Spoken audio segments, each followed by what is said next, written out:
Let's test this out, see if the audio works.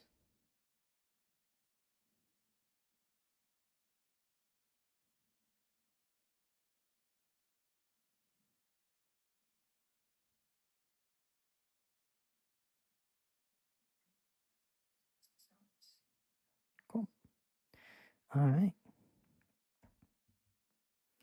All right.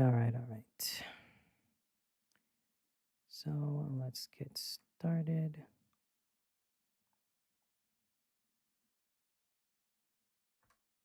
Cool. Hey everybody, this is Jerry Mateo with Nara, and today's video is going to be used for my video series where I'm going to be going over the training on how to use the Behringer Wing. And in this live stream, I'm just going to go through the whole thing. I'm going to take down the recording after, or download the recording, and then use it to edit the actual video. But let's just get started. Let's put myself down below so I'm not in the way. Maybe right here. Cool. All right. So what are we doing? So I want to be going over. So we're going to be going over the routing panel. This is going to be your starting off point when you are using the Behringer Wing. As you see here, you're going to have 40 mixing channels that work as normal channels. They're going to have full processing. They're all stereo or mid-side or mono channels. And then you have 6 auxes, which have all the same controls. You're even able to control preamp gain and everything, but you don't get the gating section. Instead, for the dynamic section, you're going to have a kind of compressor gate thing. You still get an EQ and an insert slot, but you are essentially getting 48 channels. Now, the routing tab is where you really need to focus on learning. This doesn't work anything like the original X32, and it kind of doesn't work like the Midas Pro series stuff, at least the old stuff. So let's start off from a initialized preset, a completely, fully initialized version of the software. So keep in mind that I am offline right now, just so that I don't lose audio or do anything. But this is exactly how the console works. So when we start off by the input routing tab, you will see that you have 3 tabs. You're going to have your channel inputs. That's going to allow you to put sources into your mixing channels, as well as select your alternative inputs.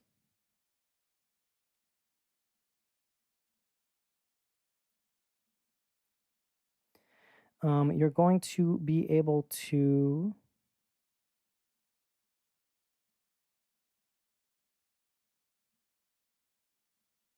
hold on 1 second. I'm getting a warning.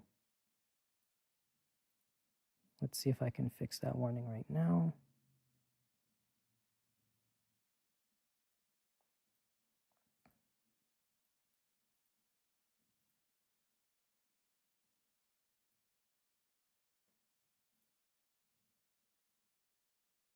Okay. Okay. So, oh, sorry, where was I? Anyway, going back into it. Okay, so your input tab is going to be where you put your channels into the mixer, right? Your sources. So it's going to be from your local inputs, your aux inputs, your AS50s, everything. This is going to allow you to select your main and your alternative input, and this way you can swap between them. Your input tab is where all your sources are actually located. This is where you're going to have every input source on the console. This is going to have everything from your local I/O, your aux inputs, your AS EBU, your 3 AS50 ports, your USB, your expansion card, and internal module. You also will have your oscillators, your stage connect, USB, and your user signals. The output tab is going to be how is signal going out of your console. So for this, we have our local I/O, you have your aux outs, you have your aux outputs, your AS50 ABU, or your AES EBU, your AS50 ports, USB, expansion card, internal module, stage connect, and your 4-channel USB thumbstick recorder. Now, the way that you really set up a session is a lot different than the X32. That was just kind of little banks of 8. You tell it input 1 through 8 is this, this, and this. For this, we have to do every single input, and it's because every channel that goes into the wing, even your matrices, your mix buses, everything is able to actually be fed back into a source. So the best way to understand this is to actually just show you how you go about everything from the start. I'm going to blank out every single input, and you'll notice that every channel that no longer has inputs goes gray. That means that there is nothing going into that channel, and once you instantiate a source, it will change color and brighten up. Even if it's blue, you'll see that it gets into a brighter blue, and that's how you know if something's in that channel or not. Now, for your mixing tab, right, your channel inputs, this is actually the best way and the quickest way of getting sources into the mixer. Since you have 48 stereo mixing channels, you're able to just grab a local I/O, grab an AES-50 I/O, and just bring it into a channel. This will then allow you to go ahead and mix your channels. And like I said, you're able to have an A and a B input. You're also able to do this per channel. So let's say I select channel 10. I can tell it to have AS50A input 9. And then on alternative, it'll be 10. And when I have a source, let's say we have a DJ on and off stage and they have 2 separate XLRs, I can just swap them over. One thing to keep in mind is when you are using your alternative channels, it does not control your preamp gain. So make sure you have your preamps set on your input section and you have them matched, because when you do A and B, if you don't have the preamp up on, let's say, channel 10, you're not going to have any preamp control. This is actually the main preamp control.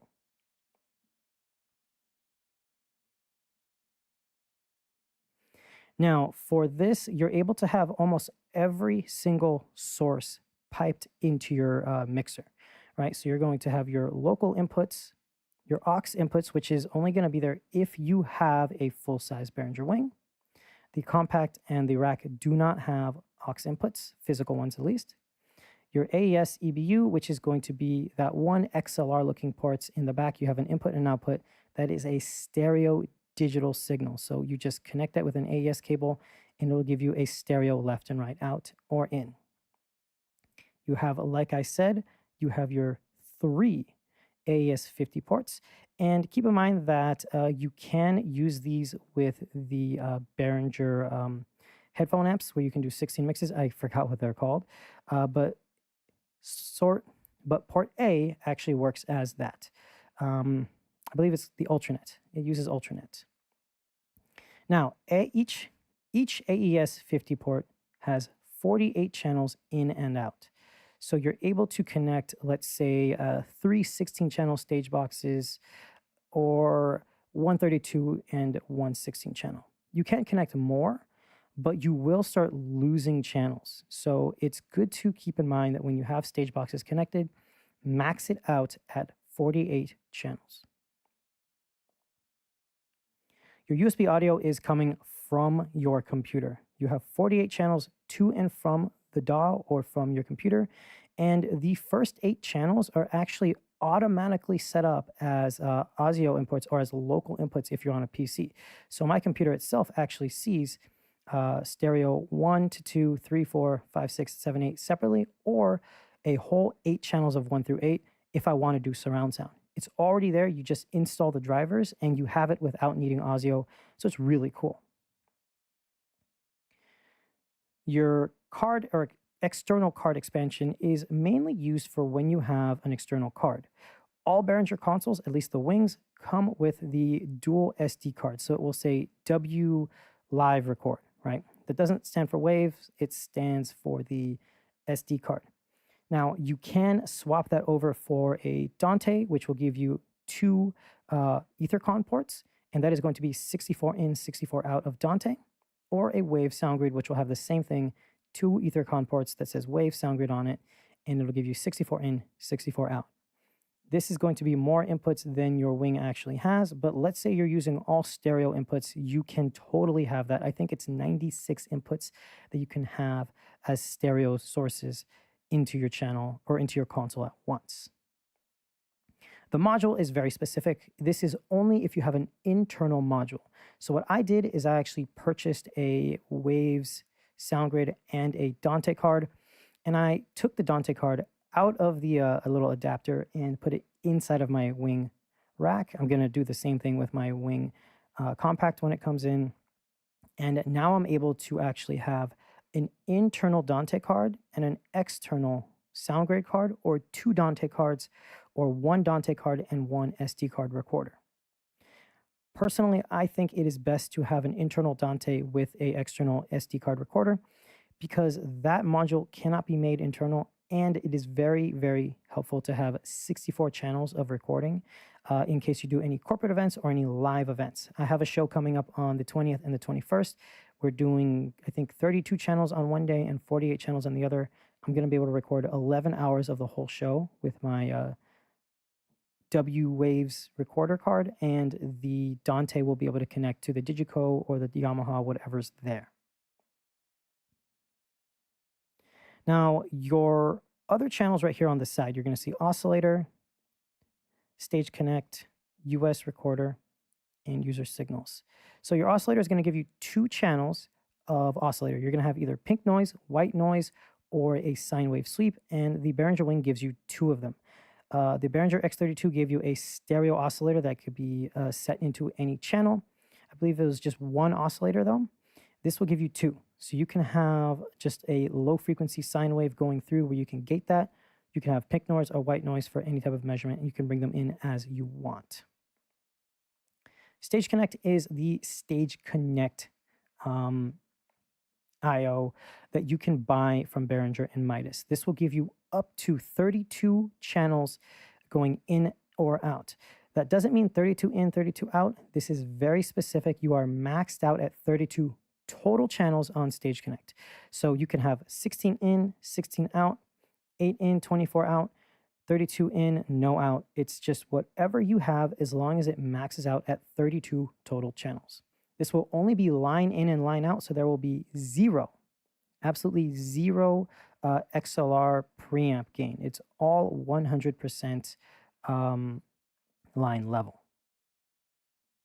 The USB player is pretty simple. You get any thumb drive, you format it to the proper format, and you're able to play back 4 total channels of audio. This will be 4 channels of either dual mono, 4 mono instances, 2 stereo, whatever. It's just 4 total channels. You can have 2 stereo or 1 stereo and 2 mono. The bus, main, and matrices are actually feeding back the signals that are feeding your stereo buses, which is 16 of them, your stereo mains, which is 4 of them, or your stereo matrices, which is 8 of them. This will allow you to send one of these signals back into a mixing channel, and I don't often recommend this, only if you really, really need to have sidechain compression being fed from a channel into a bus. I really do hope that Behringer will add sidechain compression from channel to buses or channel to auxes. This was something that was available on the X32, and I think it is something that is desperately needed. But if you do this, you are going to be losing channels. Because keep in mind that everything is individually placed and has its own section in the mixer. I don't really see much of a point of bringing it into a local channel. User signal is very, very interesting because this gives you 24 channels of outputs or inputs of any channel in your mixer, whether it be your buses, auxes, individual channels, or you get to have 25 through 56, which is actually input sources. This means that this is going to be directly from a stage box, a preamp, a Dante input. This will not be through any processing whatsoever. It will always be pre-fader, pre-gain. It's just all set up very simply. Your input tab. This is where all of your inputs are located. And this is where you're able to initialize. You can name the channels. You can even turn on stereo, mono, set up polarity inversion, phantom power, and control your preamp gain. Now, you are able to control preamp gain on every individual channel, but keep in mind that when you are doing alternative inputs, you do not get preamp control on the alternative channel. So this is where it's very important to, let's say you have input 1 on channel 1 and input 5 on channel 1 as an alternative. You want to match the preamp gain. So 16.5, 16.5. Now, when I swap between A and B, they will be completely matched. Now, your source groups for your inputs is going to be a little bit less or a little bit more limited than your overall channel tab, your channel inputs. This will not give you any matrices, any buses, or any auxes. This is all going to be physical I/O or anything that's going into the channel. So you're going to have your local I/O, your aux inputs if you have a full size, your AES EBU, and your 3 AES 50.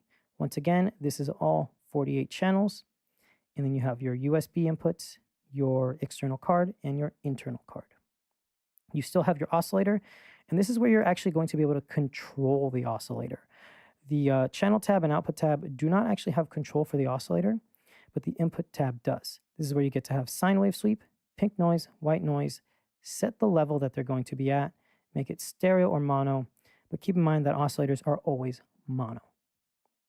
If I set a sine wave sweep, I can tell it to be any frequency I want, all the way from 20 to 20. And this is great if you want to do some type of mixing tricks or you want to have just pink noise going on for testing your system.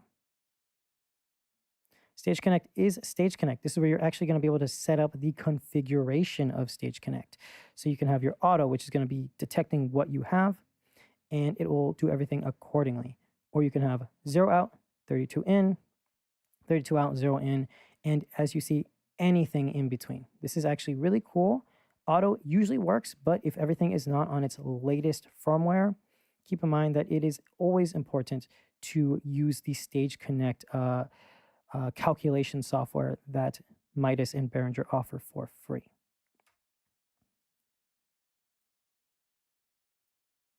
USB player is exactly what we talked about earlier.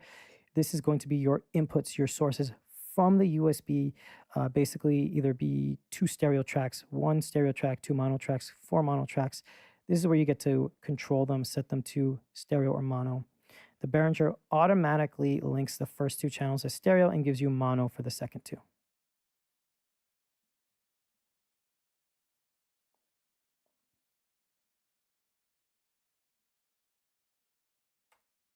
Oh, Juan. Hi, Juan. How's it going? Oh, greetings from Argentina. Nice. What time is it over there? It's like almost 10 p.m. here in LA. Let me know if there's anything specific you want to ask or any questions. I'm free to answer them. I'm going to just continue on. So after that, we have the user inputs. This is where you're going to be able to control and assign your user inputs. Like I said, user inputs are different depending on where they are being tapped from. The user patches from 1 through 24 all give you control of mixing channels, something that's already in your mixer, as well as mix buses, mains, and matrices. You also have your auxes, and this is all going to be able to be tapped pre or post fader. You can make them a left-right sum, or you can even have it just as a left channel and then as a right channel. The reason for this is because you're able to have this tapped from a physical channel on your mixer. And as you do know, mixing channels are stereo. So if you have this as a left plus right, it'll actually tap from whatever is on the mix bus. So if you have stereo overheads on channel 1, it'll have stereo overheads here. You set it to stereo, and it will basically allow you to have the left here, the right here. If you have it folded down to mono, you're going to have to use L plus R, and this is just going to take whatever's on that channel and fold it down. Keep in mind, though, that this will work if you have the same source, too. The same source is when you will have the left and the right.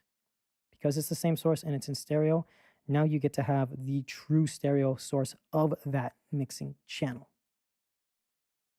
We're going to initialize these, and I'm going to discuss why I actually don't like using this. This is kind of reducing your channel count. This is saying, hey, I have something on channel 1 and I want to put it on channel 16. So I have to make sure that my routing is proper, or if I ever am in a quick pinch and I'm doing something fast, I can totally mess up my routing.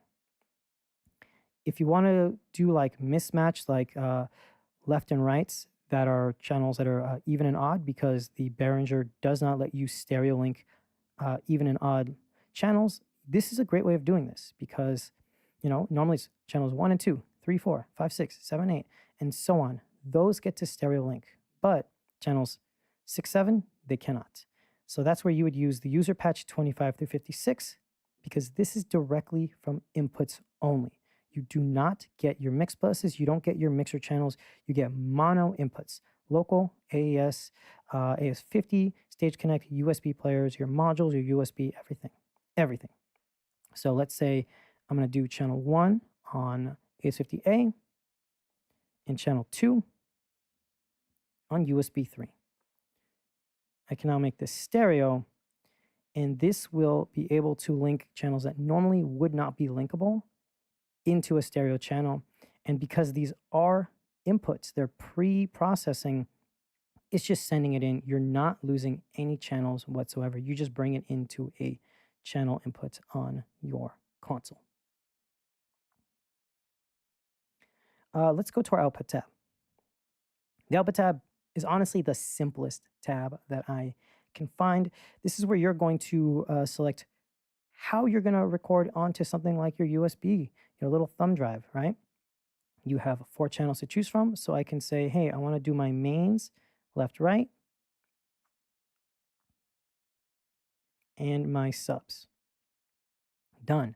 Now, when I hit record on the USB stick section of the console, everything records, no problem, and it works just like that. Your outputs are also everything from your local outputs. You have 8 local outputs on the wing and the full size. If you have the full size, you have 6 or 8 aux outputs, which is really cool. On the wing compact and the rack, you actually only have 1, which is going to be your headphones. So your headphone counts as an aux output. On the wing full size, you have the 6 XLR or TRS, sorry, you have the 6 TRS outputs plus your headphones. AS-EBU is just, once again, 1 XLR that is using a digital AES cable, giving you stereo output. So, boom, boom. You can control whatever channel you want to feed to it whenever. AS50, once again, 48 channels maximum. So you're going to see 48 outputs that you can send to stage boxes. Keep in mind though, as far as I know, the Behringer and Midas, not blue box ones, the black ones, their stage boxes, they're SD or the S32, the S16, the DL32, and the D16, all max out at 16 outputs. So if you have a S32 like I have connected to my rack, that is 32 in, 12 out, or 16 out, sorry, 32 in, 16 out. So you will only be able to control through 16. If you daisy chain that to another stage box, you will get another 8 outputs. But remember, AS50 maxes out at 48 in and 48 out.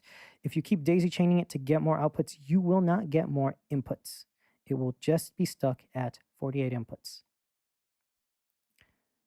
USB audio is exactly like we talked about earlier.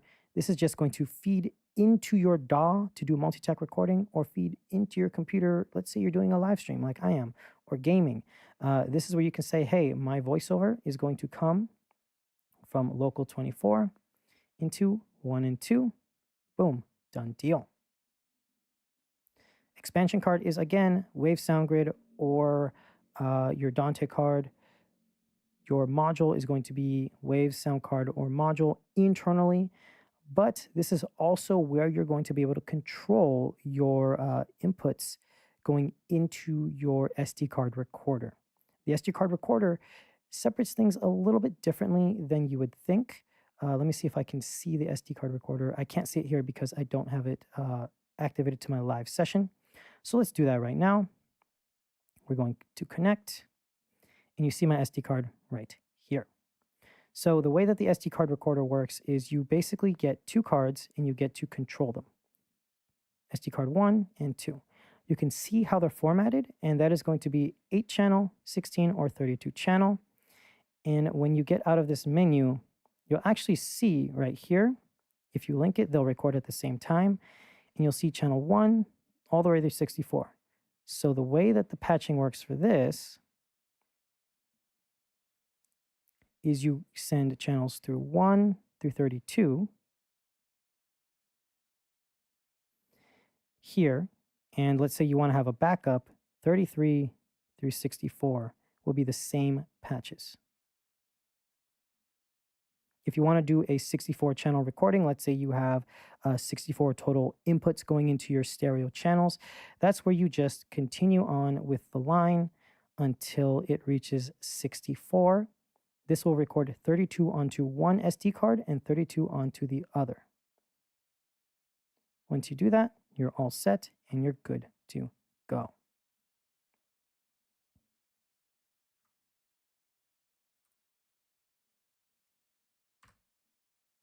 I'm going to reload this session in an offline manner so we can continue with this video. I'm going to initialize the console. And let's discuss how we go about routing things, right? So let's say we have a session. I actually have one here that's all set up and ready to go. Let's just move over to this screen. And you see that we have an input and an output list here. If I click on it, it's not letting me scroll for some reason when I touch it, but I can scroll with my mouse. So this is my input list for a show on the 20th and the 21st. We have kick in, kick out, snare top, snare bottom. It's pretty easy to understand, right? So the way we're going to do this is we're going to use our inputs here on the AES 50A port. We're going to unlock it by hitting the auto +1. This is going to automatically move on to the next step. It's going to go next channel, next channel. If you have this bypassed, this just keeps like linking whatever you select. So make sure to have this auto on, always engaged. It automatically unlocks the mixer from being able to change the patches and will automatically allow you to just patch very, very quickly. Now, Behringer themselves says that the fastest way of starting off a session is to use this panel to just add inputs. But I personally have a workflow that I think is a little bit better. I go to my input tabs and I select whatever source I'm going to use. And this is where I name my channels ahead of time. So in this case, we have kick in. We hit next. We have kick out. Snare 1, top. Snare 2, bottom. Sorry, snare 1, bottom.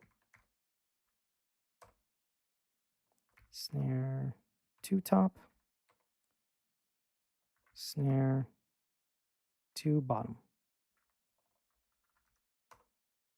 Cool.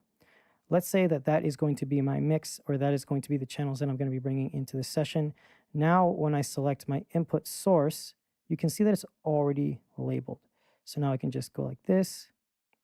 And what I really like about this is when I go to my channels 1 through 6, I now can see them already labeled. I can just go to the channel, hit the name and color, and it's so much quicker to decide what image, what label you want to do to the channel, because you're able to simply just look at it. You already see the name, it pops up, and you're able to just say, hey, my drums are always red, and my snare top is here, my snare bottom is here, my snare 2 top is here, and my snare 2 bottom is here. That's it. That's all it takes. And that is pretty much just how the routing section works. It's really not that hard to understand, but there is a little bit more that can be done here. When you're in your channel mixer view, you do have some options here. You're able to copy customizations either from the source to the channel, or from the channel to the source. So let's say I do channel to source and I want to put that onto channel 9. This is going to add the same coloration, the same labeling onto input source channel 9. If I do source to channel, on the other hand, it will actually just change the labeling of that input to whatever was set up on that source page. You can reset this by going to your input tab and just going to the channel and hitting initialize.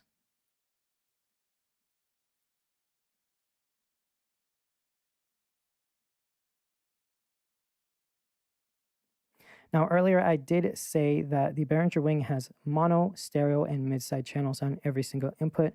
And you'll notice that you're able to control that here on the input tab, as well as the input mixing tab. This is very, very important because these channels can be stereo linked and made stereo, which is going to be your left or your right microphone, or mid-side, which is a studio technique. Mid-side microphone is one microphone in mono aiming dead center, and then another microphone, usually a ribbon mic, something that is figure of 8, which means that when the microphone is facing, let's say, this way, it's actually picking up whatever on the side.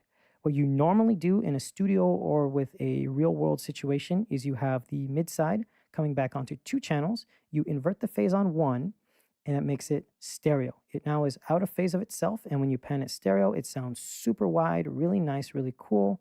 And then you simply just mix it in with the mono in the center, and you get a completely 100% mono compatible signal that sounds really nice and wide. The only issue is, like I said, that takes 3 channels, and you have to make sure that you're time aligned. So it's usually a splitter cable going into channels 2 and 3, and then you have to do a bunch of gain control. Well, the Behringer Wing is simple. You hit MS, the first channel is mono, or the center. The second channel is stereo, or the side figure of 8 microphone. It will automatically invert the phase and put it into one single channel where you will have full stereo control. If you go here, you can see that you're able to control the width and the panning, and this is true stereo. So your mono microphone is still in dead center, and this is just folding down the stereo image from the figure of 8 that's in phase on the left and out of phase on the right. And I think that that's about it when it comes to controlling this console. The stereo and mid-side is very, very important. And I'm going to just do a quick think about what is the next thing. I just thought about it. Sorry. I was actually thinking. Sources, right? Your user sources. So let's say in a scenario, in an instance, that we have things set up the way we like it, right? Center to bottom. We're going to have tom 1, tom 2, tom 3, and then we have overheads, right? So we have overhead left, right, overhead left, right. So the way that this works on the Behringer Wing is odd and even can be stereo linked. So 1 and 2, 3, 4, 5, 6, 7, 8, 9, 10. These can be stereo linked. But let's say we want to make 11 and 12 stereo. We hit stereo and you see that it makes it 11 and 12, right? But we want 10 and 11 to be stereo. Making this stereo just makes channel 9 and 10 stereo. So how are we going to fix this? Well, first of all, let's rename this. And let's figure out a way to do a user patching. So we have channel 10, we have channel 10, which is a even number, and channel 11, which is odd. The next one is going to be the hi-hat. This one's going to be the ride. We're going to make this channel mono, label it overhead left, right. We want it to have the same naming structure because it will kind of wonk out. And then we go to our user sources. Now, the user sources, like I said, you're able to use 1 through 24, but when you assign these, you'll notice that these are not input channels. These are mixing channels. So channels 1 through 40 on the mixer, aux 1 through 6 on the mixer, bus 1 through 16, mains 1 through 4, and the matrix 1 through 8. If you make this a matrix, you will have it set up as a left, right, plus. That's why you have to make it left and right. And when you make it stereo, you're able to have both channels loaded up. But we don't want that. We want to gain a stereo link, right? Let's go to our AS50A. We have channels 10 and 11. So we'll go to user source, number 25 through 56. You do assign signal. We have channel 10. Make this stereo, and 11.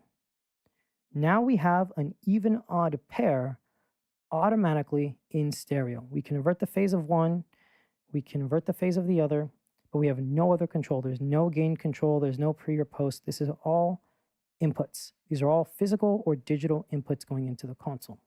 So now when I go to my mixer tab and I want to make this one, let's see, tom, snare, top, snare, top, snare, bottom, tom 1, 2, 3, overheads, right?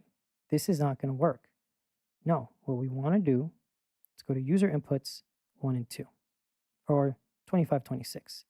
As you see, now going into the mixer right here directly, this is user inputs 25, 26, which is actually going to be AES50, 10, and 11. So an even and an odd pair. When you do this though, keep in mind that you will not have preamp control. It's just not option. It's not an option here. So you will have to go into your routing tab, go to your inputs, and control the gain from here. Let's just say it's plus 18, plus 18. And if you need to do any type of balancing, one thing that I really like about the Behringer Wing is you're able to balance between input on your left and input on your right and not do stereo balancing. I'm talking about physical gain balancing. This will give you -9 on the right side and +9 on the left side. So basically input the gain digitally on whatever is louder, if it's louder on this side, or do the opposite. Turn the other side down while bringing the other side up. So let's say you have a keyboard coming in and for some reason the left side is a lot louder than the right. You do this, it'll bring up the right side and bring down the left side. Cool. I think that's about it when it comes into things. Keep in mind that you are able to also name your user inputs. So we can do overhead, left, right. You hit next and it labels it. And you're pretty much good to go from here. You don't have to worry about anything else. You're able to understand, hey, this is how my user patches work. This is why I would use user patch 1 through 24. And then understand the options of using even odd stereo pairing using the user patch 25 through 56. I think the way that Behringer did this is actually very viable. I really like having direct inputs and then having the mixer or channels that are actually on the mixer here. But I would really like to see the ability to do sidechain compression from a channel to a mix bus. It's not available here. Maybe it's a DSP thing, or maybe it's just something they haven't implemented yet. I think that's it for this. I was trying to go for a relatively short stream. If anyone has any questions, feel free, leave a comment. I'll be on for a couple more minutes, just wrapping up some stuff for my session, and we can go ahead from that. Actually, I know something that I'm going to do while we're waiting. If anyone has any questions or anyone wants to chime in, I am going to go ahead and actually use this input list to create my patch. So I'm going to do an initialize of the console. Boom. I'm going to go to my routing tab, go to my inputs, AS50A, and I'm going to label these and show you how I would do it. So we have kick in, kick out, snare top 1, snare bottom 1, snare top 2, snare bottom 2, and I believe after that we are going for hi-hats.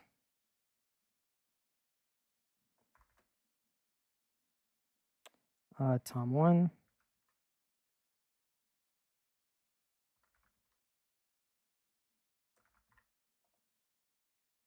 and then we have a ride, and we have a bass DI.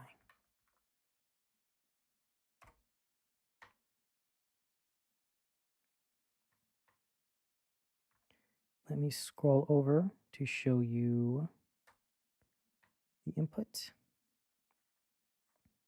So we can just take a quick look.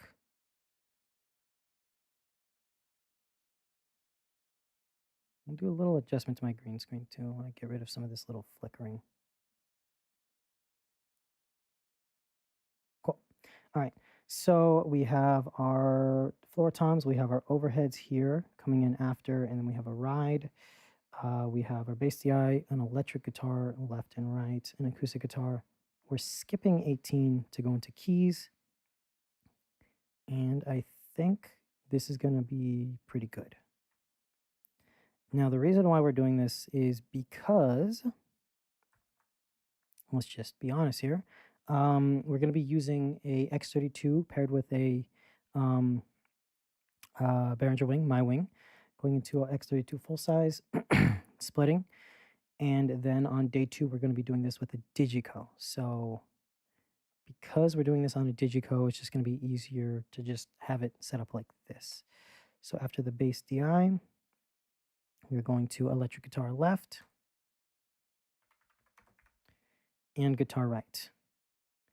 Now, normally I would actually just do a left and right pair, but this is actually going to go into from one amp modeler into 2 different cabinets.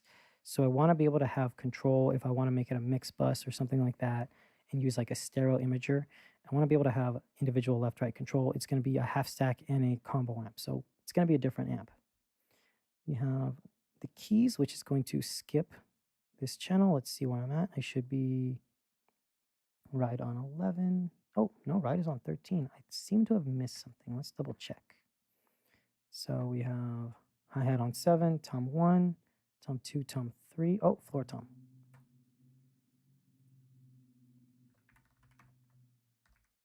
Floor tom.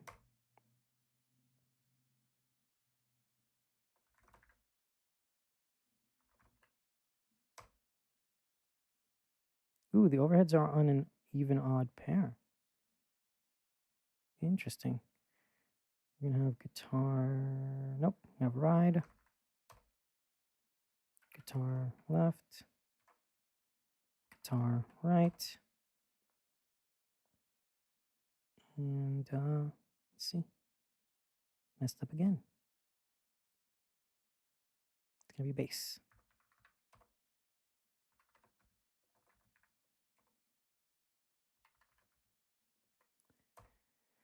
It's pretty simple from here. It's just going to be an acoustic guitar.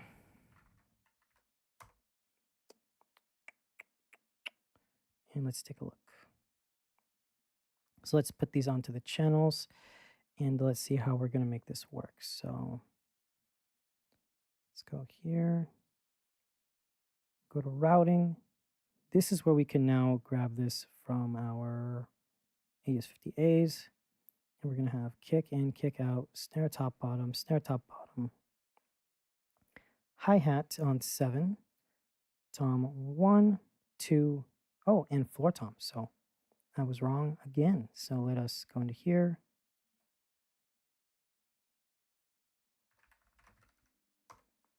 We're going to do floor tom, overhead left, overhead right, ride, bass DI, guitar left, guitar right. Cool. And then we're going to change this to acoustic.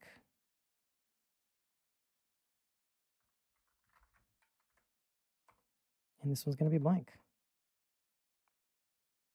Let's go to our input tab and we just continue on. So we were on tom 1, 2, 3, 4, 5, 6, 7, 8, 9. For the overheads, we can make this stereo. As you see, boom, it pairs up really nicely, really easily. And then we can move on to our acoustic. We're going to skip 18. So what I'm going to do is actually take the channel completely out. And we're going to go from 19, which is going to be the keys left and right.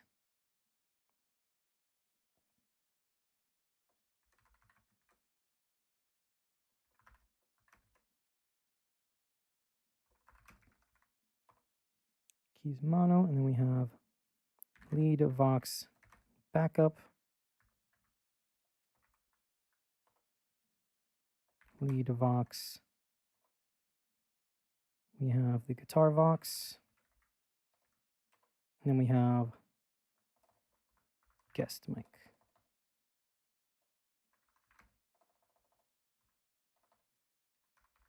Yeah, guest mic. 1, guest mic 2. Cool. Let's go back to our inputs, and we're going to continue on. Going to be keys left, right. Again, make this stereo. And then we're going to do mono, Vox, Vox, Vox. And then we have channel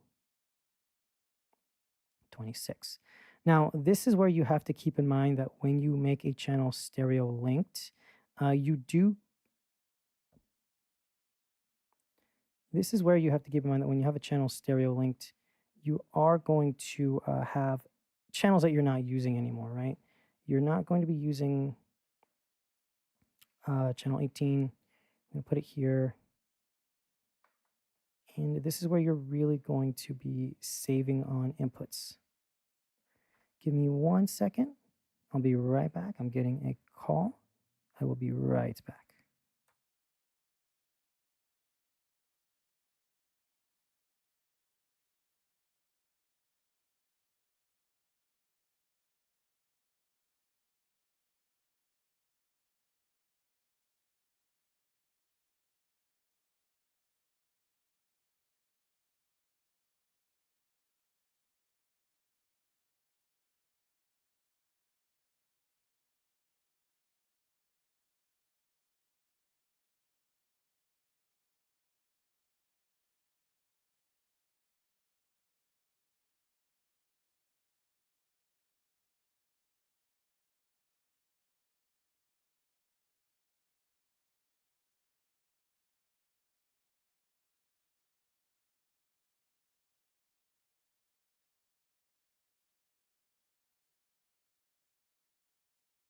Cool. I am back. All right.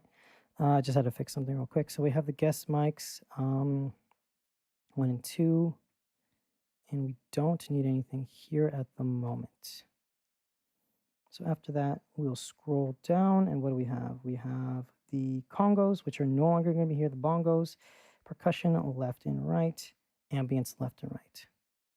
So going into our input tab, channels 29, 30, 31, 32 are going to be moved down, but there is a chance that this is going to be used. This hasn't been approved yet. So Congo, bongo, perk left, right. And then we're going to go to the room 1, room 2. The room mics are going to be used for ambience mics. They're going to be essentially fed to the headphones. They're going to be headphone inputs. So I'm not going to use them at all, but we are going to use them for the recording just because it's fun to have these stereo recordings. Now for this, I actually don't make room mics left and right. We don't know where they're going to be placed in the final placement. Sometimes we have one in the front and sometimes we have one in the middle. And like I said, the monitor mixing engineer is going to be using these to mix these into the console or into the people's ears. I'm not going to use these whatsoever. because I'm mixing front of house, but it's good to have it. And I'll patch that in and program it into the X32 using mine, save it into a thing, load it into theirs. Um, Besides that, I believe we do have no more open channels on the X32 at least. This is maxing out the X32. We are going to have just one channel, but the X32 does have 6 aux inputs. So we're most likely going to have TRS to XLR converters for the DJ. And so we're probably just going to tap in from the AS50B. So I'm going to get rid of this, go into AS50B, and tap this in as stereo. And we're going to label this. So we're going to come here. And we have nothing on 30, so we can actually strike this, put it on 30. And we're going to label this DJ left, right. Make the DJ this nice little cool color. Orange is actually my favorite color, so I like this. It's kind of like a brownish orange. And now let's go over our labeling. So the keys left, because it was keys left and right, we need to relabel it to keys left, right. We'll color code it and we will put a image. For the mono keys, we're going to make this purple. It's going to be a synthesizer, probably like a sub-fatty or something. And then we have our vocals. So I like to have my vocals in pink. And this is going to be a lead vocal backup. So we're going to do this. For the lead vocal, we're going to give them the cool microphone. And then we're going to do guitar vox, which is going to be a backup mic. So we'll just give them this one. And we have these speeches. So we're going to have a wireless for the speech, another wireless for the speech. And we have the congos. It's going to be in percussion, bongos. We'll make these red as well. I like to make my drums red or anything percussion red. And we're going to do percussion left to right. And this is going to be red. And we're going to do the triangle. No, we'll give them this. It won't be mean. Room mics. So this is, again, going to be just an ambient room mic. So we're going to do ears. Make it like this peach color. And then the DJ is going to be this kind of brownish orange. Do a little cool DJ thing. Boom. We can go into our kick, red, kick in, kick out, snare top, snare bottom, snare top, snare bottom. Let's make sure this is the same color of our hi-hats. This is all stuff you always want to do a pre-show, because as fast as it is going through this, I'm just it's annoying doing this on the show day. You end up like having to worry about like if your labeling is right, if you forgot something, if you have time, you don't want to like be doing this halfway through the show and like you've lost where the channels are. So it's always very good to do this. So the ride, it's really cool. The wing has an R and a C. So for ride and China. Bass DI, I like to make my basses like this guy's nice little kind of like violet purple kind of thing. Like it's like a bluish purple. It's blue to me, but it's kind of like a bluish purple.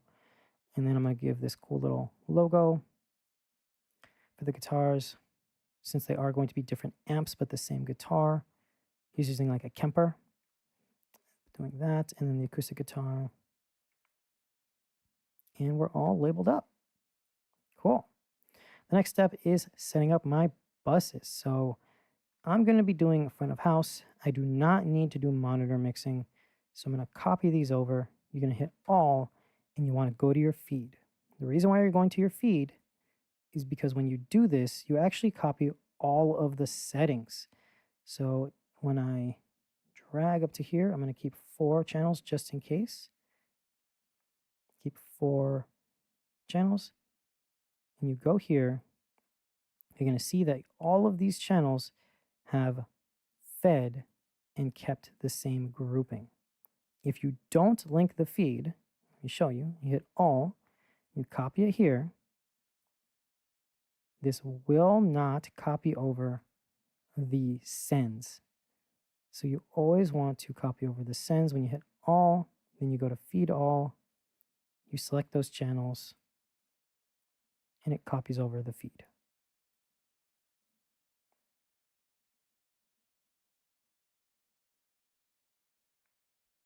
Now let's label this. So we have drums bus. We have bass bus.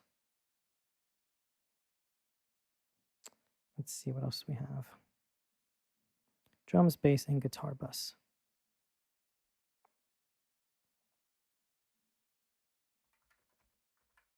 Guitar bus, keys bus,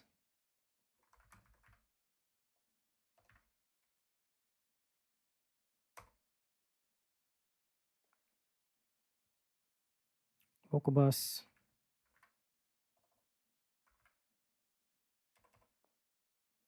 and we have speech bus.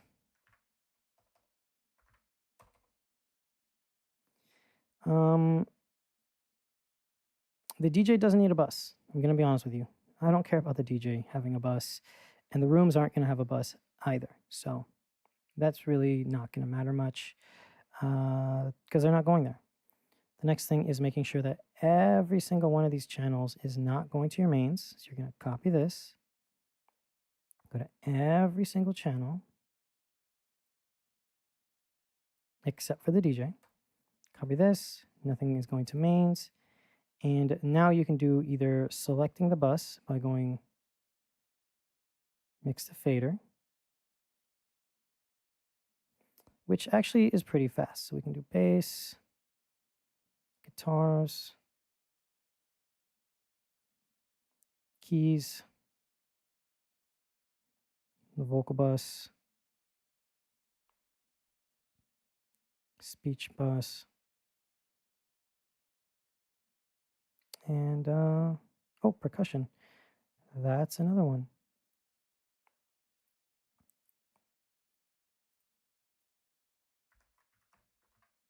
Percussion bus.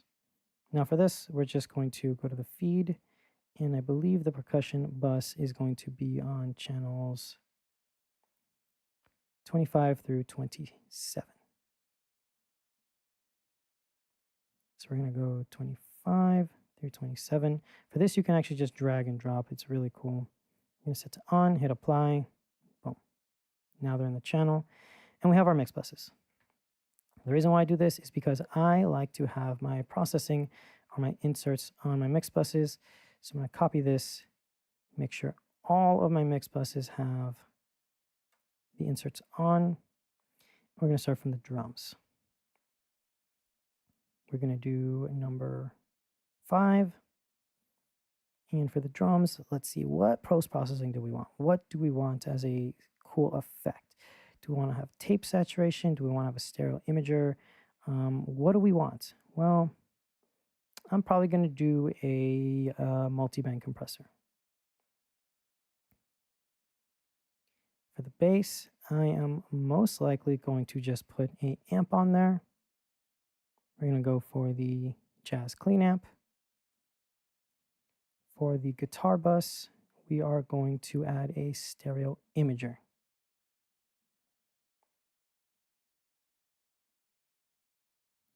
The keys, we're going to do the same thing. I like to have a stereo imager on here.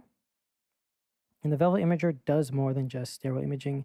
This actually does a mono to stereo effect by using the stereoizer. And you can have the Velvet, which is kind of like an SSL style stereo imaging, or K stereo, which is the Universal Audio Precision K stereo imager. This one sounds more natural, but isn't as wide.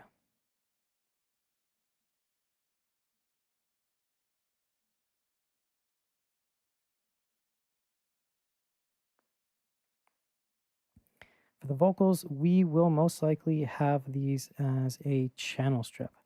Let's do a vintage channel. We want to have a little bit of sparkle and have some really cool dynamic control. And for the speech bus, we are going to give it a graphic EQ. Percussion, it's just here to have an extra channel. So let's give the percussionist, for percussion, we'll give him a dynamic EQ, 3-band dynamic EQ.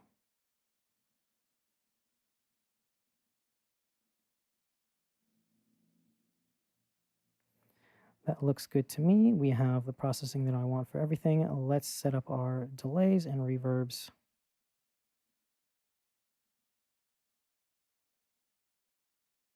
For this one, we're going to grab the vocal doubler.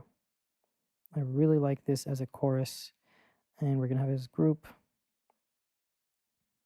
This is going to be my delay. I love the Behringer stock delay. It basically sounds like a Waves H delay, which is probably their best delay. And then for this, we're going to use the RSS, or what is it called? The VSS3. I'm going to use the EMT, load this up, and just shorten the decay. This one is going to be a vocal hall. I think I have a vocal warm hall here somewhere. I got to find it. There's so many halls and presets in here. It's kind of hard to find everything. Let's do vocal hall 1. We'll load this one up.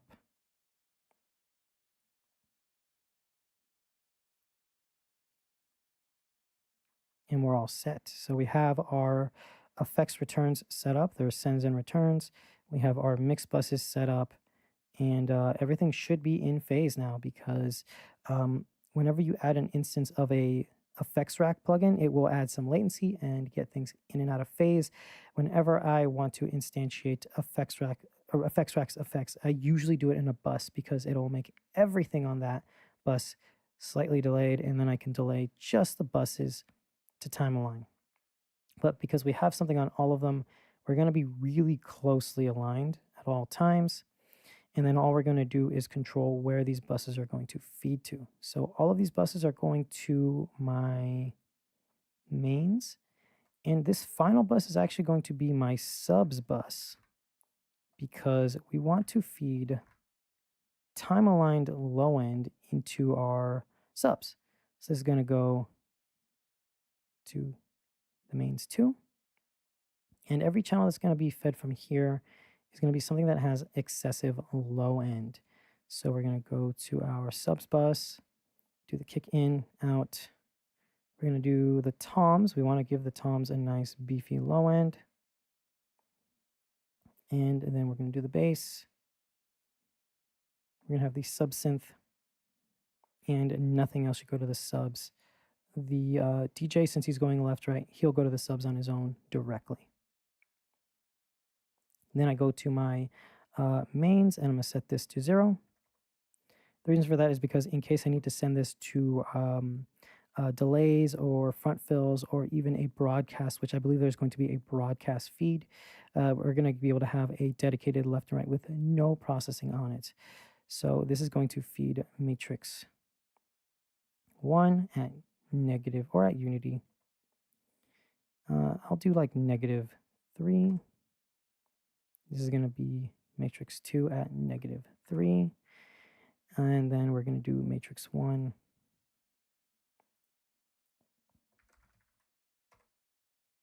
matrix 2, and we're going to set this to -3.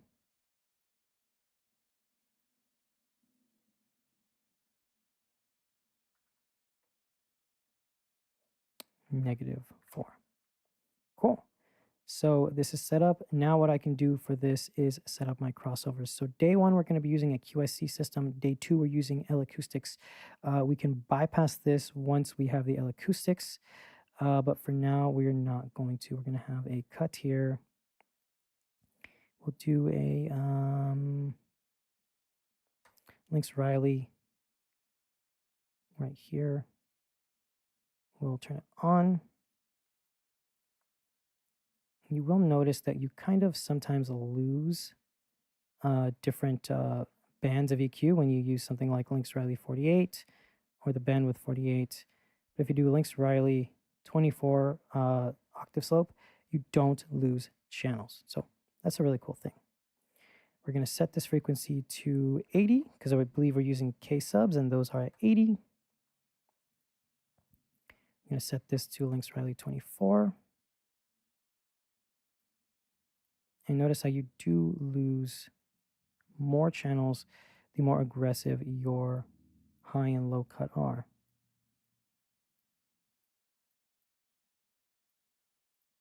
So on the higher frequencies, because there's more content, there's 20,000 hertz of content is going down, you actually automatically will always lose EQ bands. But because it's the subs, we don't care. We're just going to 80. It doesn't matter. This is just the low end. For the high frequencies, the low cut, it doesn't really lose anything until it goes to 48. If you take a look at it, you still have your EQ band 1. So we're going to have this on. And that's going to give us 1, 2, 3, 4, 5, 6, 7 tight EQ notches we can do. And we'll set all of these to, let's do 6. That way we can automatically find a problem issue and neutralize it as soon as we need to. The reason for this is because I'm actually not a huge fan of using graphic EQs. They're either too aggressive or they're too destructive for sources. It's usually something you want to do as a fine-tuned thing, which is why we're going to have a graphic EQ here, and we will not use true EQ. True EQ will flatten out the EQ. So if you use true EQ and let's say you do a boost at 1K, at 800, and at 1.25, it's going to look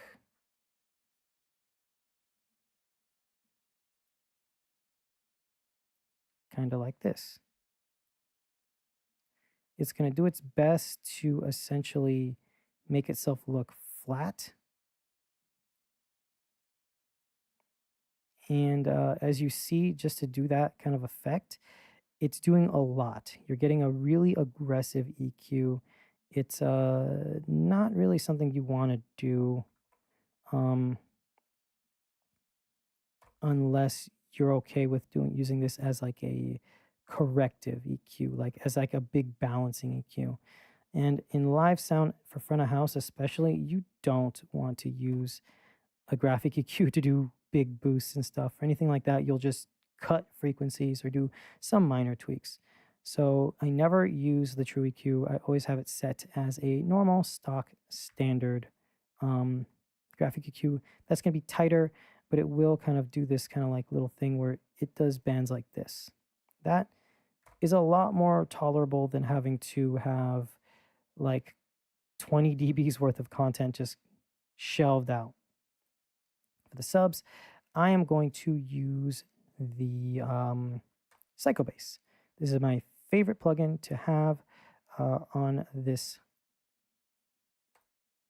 because the Psychobase is basically Waves R bass or Waves Max bass. It uses subharmonic synthesis. So you select the frequency, let's say 60 hertz, and then it will automatically generate harmonics above 60 hertz to make it sound or have the perceived low end added up. It sounds really nice and punchy, and it cuts through smaller systems very well. You can have an actual sub monster, which will generate harmonics under the frequency as well as over, and this will actually add true low end, but this can blow your speakers. We're using L Acoustics KS21s. They're not really that beefy when it comes to low end. They sound great. They sound amazing, but if you add this, the L Acoustics power amp might not like it, and it could either kind of start compressing, limiting itself, or even blow. So I always use Psychobase. This is going to be a lot less intense on the low end, and it's going to allow you to have more headroom, especially because we're just peaking things out. So remember, on the day of the show, for the L Acoustics system, we're going to bypass these crossovers. But as of right now, we're going to have them on because on the 20th, which is like what, in like a couple of hours? Yeah, in like 2 hours. On the 20th, we are going to have this whole thing set up on an QSC system. This is going to be my front fills.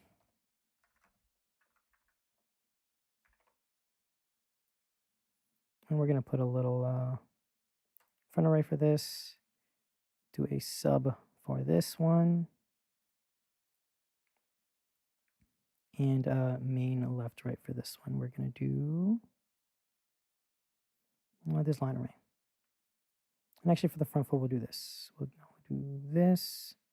And then for the delays, we can do this with the little delay. Delays. Cool. We are all set for this session. Now all I got to do is set the starting off gain structure. This is not going to be our final gain structure on the day of the show. Depending on the volume and everything, I'll zero it all out. But this is basically how this is going to go. We're going to set this at 0, 0, and you know what, we're going to do -2, -2. Cool. All right, so that's going to be it. This is going to be the session. We are going to save this as 08, 20, 2025. Save it. Boom. Done. We can now go to my routings tab, go to my outputs, and since we're going to use AS50A, we're going to do 1516 will be my matrix outputs. It's going to be left, right. Hit auto, left, right. Do subs, front fills, and delays. Keep in mind, subs are most of the time in mono. So if I do end up using this in mono, I will just make it 14. And then I'll move the front fill down to 13. And then I can have my delays on 11 and 12. But from now, I'm just assuming everything's going to be in stereo. It's going to be fixed or changed later on. But yeah. And then this leaves me 8 channels for monitors that the front of house mixer or that the monitor mixer can use on the stage box, but he's not going to. He's going to use his outputs from the X32. Cool. So that's it.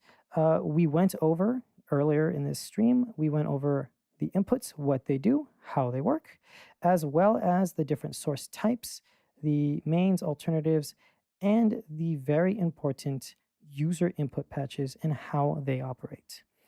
I then went ahead and talked about the outputs, how they work, showed you how you can control individual gain controls, label things, as well as when you pair something in your user signals, you will have to go into your input and do the gain control from there because, remember, user patches do not carry gain.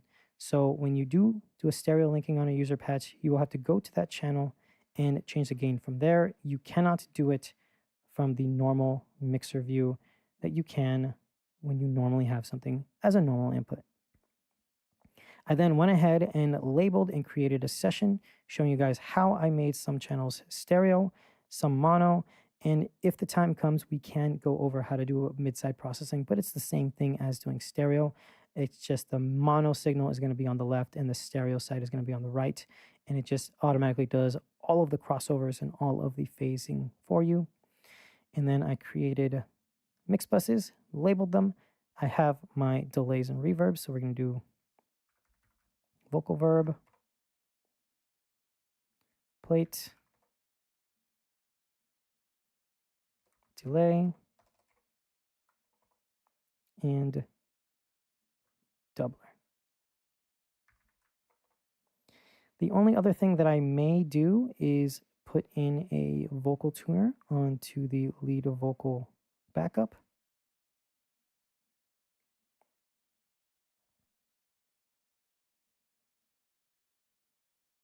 And the lead vocal main. This is actually a pretty usable vocal tuner, but don't have the speed at 50. Having it at 50 is going to be too aggressive. And you can definitely hear artifacts. It doesn't work the best. It's not the most amazing tuner in the world. But it does work very well. Cool. Copied over that setting. Now that's exactly the same. We're not going to need anything for the guitar vocals. These are background vocalists. The guest mics don't need any inserts. Um, I think we're all set here. The only thing I'm going to do later on is maybe decide what are going to be my EQs, what are going to be my compressors and everything. I'm going to do that offline because it is a little late. I think that's it for this stream. I hope you guys enjoyed. Thank you guys for watching. Juan, I hope you learned something. Next time, leave comments. Let me know what you want to see. And yeah, I will be editing this video down into a normal size video where I'm just going to be going over the important chunks. This was just a live stream, so it's going to have all my mess ups, talking, rambling, and stuff like that. I will see you guys later. This is Jeremy with Him, and I will see you later. Bye.